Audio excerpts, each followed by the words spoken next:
ayoga suara. Sumurangna mangsa sakedet nyata alia cahya. Molebat kokolebatan dageus mangsana. Nyayang alam katukang nyawang mangsa nu bakal datang. Model lengkah munggahan gilig pikir ngajadi hiji.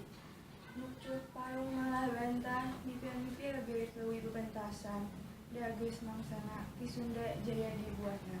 Assalamualaikum warahmatullahi wabarakatuh.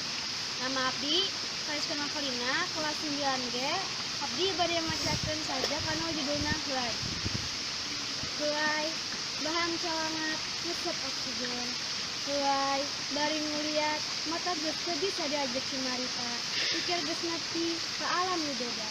Pilih wirangi tiga nu mirip dangding putih. Asa jauh paninungan hawa-hawa tiis nang karuk dina kalbu. Pilih wir angin patembal jeung recep na bancet. Rupai dang daunan jadi hikit hariring matendeni simpek helai. Assalamualaikum warahmatullahi wabarakatuh. Wasta abdi Nabila Fitria ti kelas 8G. Abdi bade ngabacakeun sajak anu judulna Buaya versus Cakcak karya Ayoga Suara. Buaya awakna badag, cakcak awakna leutik jeung begang.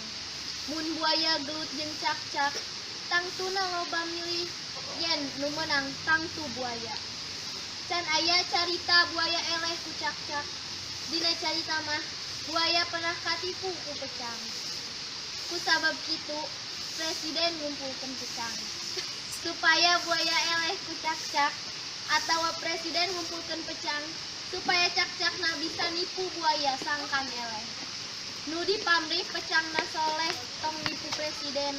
Nu dipamrih presiden cerdas tong katipu ku pecang. Buaya jeung cakcak naha bisa parasea.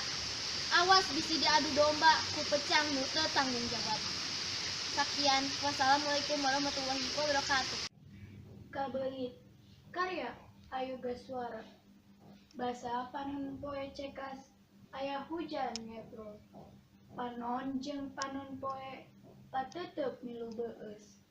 Seuri maur ngaleketek rasa padahal kenguyung.